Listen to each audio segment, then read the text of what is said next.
ഒരു വിഷയം കോൺഗ്രസ് പാർട്ടിയുടെ മുമ്പിലെത്തി. കോൺഗ്രസ് പാർട്ടിയുടെ എല്ലാ നേതാക്കന്മാരും ഇരുന്ന്, പ്രധാനപ്പെട്ട നേതാക്കന്മാരെല്ലാവരും ഇരുന്ന് തീരുമാനമെടുത്തു. ആ തീരുമാനം പാലക്കാട് MLA കാര്യത്തിൽ നടപ്പാക്കി. അദ്ദേഹത്തെ പാർട്ടിയിൽ നിന്നും, പാർലമെന്ററി പാർട്ടിയിൽ നിന്നും സസ്പെൻഡ് ചെയ്ത് നിർത്തിയിരിക്കുകയാണ്. അതാണ് തീരുമാനം. ആ തീരുമാനം പാർട്ടി എടുത്ത തീരുമാനമാണ്. കോൺഗ്രസ് പാർട്ടി ആ തീരുമാനമെടുത്ത് UDF-ലെ ഘടകകക്ഷികളെ അറിയിച്ചു. ആരെങ്കിലും ഒരു വ്യക്തി എടുത്ത തീരുമാനമല്ല. മുതിർന്ന നേതാക്കൾ എല്ലാവരും ചേർന്ന് ആലോചിച്ചെടുത്ത തീരുമാനം.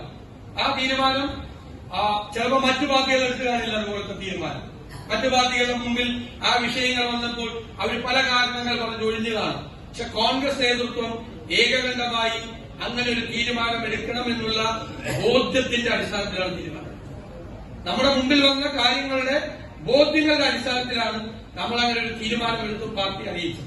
അതിന് ഉചിതമായ തീരുമാനം ഉചിതമായ സമയത്ത് പാർട്ടി തീരുമാനിക്കും. ഏത് പാർട്ടിയിലും അത്തരം കാര്യങ്ങൾ ഉണ്ടായാൽ ആ പാർട്ടിയാണ് ആ തീരുമാനം എടുക്കേണ്ടത്. അത് ഘടകകക്ഷി നേതാക്കളെയും നമ്മൾ അറിയിച്ചിട്ടുണ്ട്. ആ നിയമസഭയിൽ സ്പീക്കറെയും ആ കാര്യം അറിയിച്ചിട്ടുണ്ട്. അതൊരു സംഘടനാപരമായ ഒരു തീരുമാനമായിട്ടാണ് നിങ്ങൾ കാണേണ്ടത്. ഇനി ഞാൻ വിനയപൂർവ്വം അഭ്യർത്ഥിക്കുന്നു.